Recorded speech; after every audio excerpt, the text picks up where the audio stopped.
Hey guys, welcome back. Bolt Spider here, and it's about that time now that people start posting their ban list predictions. It's better to be early than super late. So right now I have my current predictions for the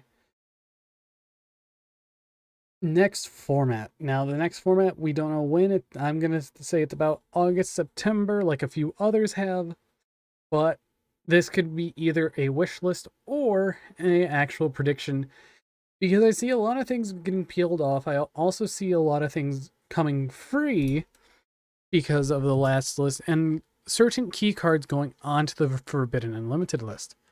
So let's go through it and take a look at everything. So first off, we have the Forbidden, which is 3 cards. We have Chaos Ruler, the Chaotic Magical Dragon, Christian Halka and our lovely friend Mystic Mind. So if you guys haven't caught up yet with the current metagame, Adventure Punk is one of the mainstay decks in the format, along with various other pile decks, and they're utilizing both Halki Fibrax and Chaos Ruler. Now, the current Chaos Ruler combo is a mill total of 9, or mill 8, add 1, and get a free monster. And I feel like hitting this card, it definitely aged super well, like how many other cards this format have. But Chaos Ruler seems to be the one that a lot of decks are utilizing just to get free mills like Therian decks, Punk decks, and a lot of other Synchro decks that are going around. And I also feel like Halka Fibrax, since it is a backup play for the deck, after you do the Chaos Ruler stuff, I feel like Hulk is finally going to be going, even though I don't want it to go, since it's only being played in a few decks. It has to go because of all the utility that it has that decks are utilizing, which is very, very strong, and it's going to get worse and worse as time goes on. And they're going to start hitting more and more cards in and around this card, while it would be better just hit the card now. And finally, with Mystic Mind, we all saw what happened at the YCS, where multiple matches went pass draw, pass draw, pass draw. I don't have an out scoop. And I feel like it's finally time for this card to go. If it survives, I'm not playing next format at all. I'm sorry. Because this card is just going to be played more and more and more. So there's that. Next up, we have the limited section. It is a huge limited section. A lot of cards coming back because of a Halka Fibrax ban and Chaos Ruler getting banned. So let's take a look at it. All 3 of the Dragon Rulers. I've had multiple discussions about these guys in the past format, and everyone has seemed to agree that these cards could just go to 3. Blast being a 2-for-1 targeting destruction, Tidal being a 2-for-1 Foolish Burial, and Redox being a 2-for-1 Monster Reborn. Their respective attributes have better cards. Adamancipators has Adamancipator Sign, which is a Monster Reborn on steroids if you summon out a Adamancipator monster, because it also stacks your deck. So with Dragite or a Tuner, you get your plays for free. Tidal would definitely help out stuff like water decks. Sure, you can pitch off Water Enchantress of the Temple, but it's better just to play not Tidal because there's a lot of other options you can run. And Blaster would be cute tech in Salamangreat or Fire decks, but I feel like it's not going to do anything.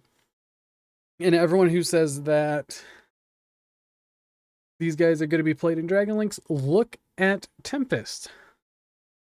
And the rank 8 pool sucks. Tempest came back in 2019. It saw play for a little bit, but then dropped off. And it's only been seen play, I don't know, Dragonity, Dragon Link, maybe, or just pure Dragonity. But anyways, these 3 can come off no problem. To 1 first, then if they want to progress it to 2, then 3, I would be fine with that because people are just living in fear with these cards. And let's get to the next card. I don't want to hit Sword Soul straight up because we have the Megatons that Konami needs to sell, and Muye is in Magnificent Mavens, the box set with Sky Striker stuff and all that. But Tinny Spirited Shuna is really the only card that everyone says, oh, this card you can get hit because it tutors out a free monster on the board just so you can extend a little further if you have the correct hand. And with Ashuna, I definitely have to say 100% I agree with that. It's one of the main cards for the Tenyi Sword Soul deck, so hitting this will make the deck a little more bearable, even though the deck still could break boards super easily. After that, the card that's always on my Forbidden Limited list, Harp Horror going to 1. Harp has become one of the worst decks next to things like Electromite deck, Pendulum deck. But I feel like Harp Horror is one of those cards that is in an archetype that really hasn't aged that great in the past few years. It only has a couple tops in the past 2 years, almost 3 years, and other than that, I'm not too sure Orcus is going to do anything anymore. Even though we do have utility cards that can use the Orcus engine, like Curious and all that, I don't think it's worth just going out of your ways for one Omni Negate that locks you into a dark as well through the combo, even though it could be the end of the combo. But even then, it could be better. Next up, we have some tuners. These tuners are Steam the Cloak, Oline, and Glow Bulb. Auroradon's banned. I'm banning Hulk, and I'm banning Chaos Ruler. Even though Steam the Cloak is a free Link 3, Oline is a free Link 2 or a Link 3, and Glow Bulb is a free Link 2, it really doesn't matter that much anymore. Sure, you have Shooting Riser that you can dump Glow Bulb off of, and you have Plant Synchro decks that could use Glow Bulb, but I'm hitting 2 of the main utility cards in those decks, which definitely hurts quite a bit. But I don't want to stay on the topic of these guys for a while because really, we all know who the problem was at the end of the day.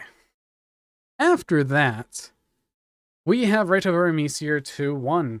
Now, I'm not hitting Enchantress 2-1 because it has an OTS ulti, and usually for those, they slowly hit it. And with Rite of Aramesir hitting it to 1 is actually, it makes sense with the newer adventurous support that's coming out in Darkwing Blast that locks you into things that can only summon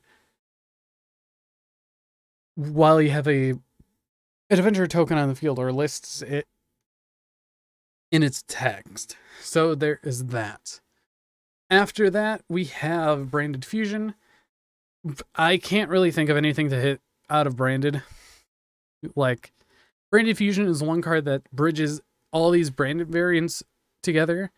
So hitting this could definitely make it where people pivot towards more of a branded Eldritch or the branded Predaplant variant, because you really don't need a heavy branded engine in the Predaplant version, which is pretty cool. But other than that, I think you can even hit opening, but honestly, this deck has been falling off quite a bit over the course of the format, but it's still the most represented topping deck from data that's been collected. Next up, we have Spellbook of Judgment. This card went to 1 in the OCG, hasn't done anything, and if it did do the same over here, it still wouldn't do anything. So this going to 1 could definitely help Spellbooks, and we could be getting more Spellbook support in the future, probably in Photon Hypernova, or maybe in a side set or something. But we'll have to see on that. And just like Eldritch, I have no clue what to hit in it outside of Eldritch or Scarlet Sanguine. Sure, I could hit Cursed Eldlin, but also I could hit Eldritch itself. So it's really a toss-up of what you want to hit in the deck. We've been seeing Eldritch popping up a lot because branded and pure variants and many other variants like Adventure Punk, Punk Eldritch, branded Eldritch, just so many different variants. It's actually hard to say how many variants there are.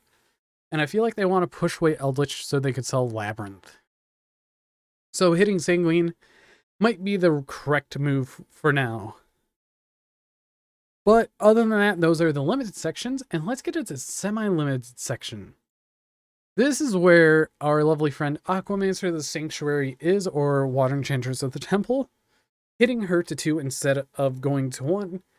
So I'm giving it the Nadir Servant and the Fusion Destiny treatment, where a card of their archetype got an ulti, being like Dogmatica Ecclesia or Fusion Destiny itself, putting it to 2, and seeing what happens. 2 Aquamancer and 1 right is going to be weird, but it's better than having 3/3 or 2/2. Master Duel proves that 2 and 2 is not doing anything, and OCG putting it at 1/1 shows that it definitely does a lot. Plus, I do want these cards pushed out in the meta a little, because having full power Adventurer into stuff like Splight Tier Limit and other formats, it is definitely going to be devastating. Now the next one is Jet Synchron, because Hulk is banned, so might as well move it up to 2 and maybe progress it up to 3. But that's one thing we'll have to see what Konami does in that. Then we have Divine Wind of the Mist Valley. Everything that you used in this loop is pretty much eroded or banned, being Ancient Fairy Dragon was the main card, Birdman's at 1, which could possibly go up to 2 or 3 to give a boost of another tuner that recycles stuff back to hand. But also, you can argue it could stay at 1.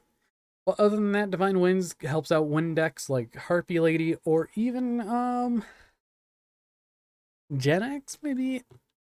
I don't really know any other wind decks that return stuff to hand. Maybe it helps out things like spirit decks like Shinobird, but other than that, I'm not too sure. After that, Draco Face-Off, because in Darkwing Blast we also have Draco Slayer support. So that's one thing to definitely keep an eye out on. This might even go straight to 3, because it hasn't been doing anything since it was really limited. So that's one thing to keep an eye out.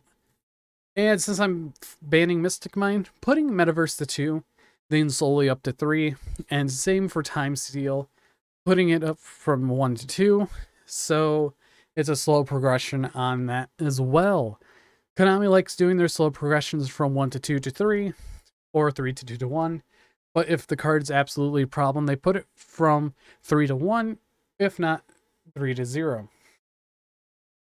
But finally, we have the unlimited section, and it's pretty much anything that everyone could say, being Dynamite Knight, Yatagarasu, Cyber Angel, Ben 10, Pot of Desires, Fire Formation, Tanky, Trickstar Light Stage, and Wall of Revealing Light. Honestly, I forgot that they put Wall of Revealing Light to 2 last list, and they're finally answering my prayers of putting it to 3, because it's not going to do anything. But this has been the full Forbidden Limited List predictions. If you guys agree on stuff, hit that like button down below. If you disagree, please dislike and comment down below what you guys think. But anyways, I've been Bolt Spider. This is pretty much a post-Nationals list, which we usually get. But anyways, see you guys in the next video.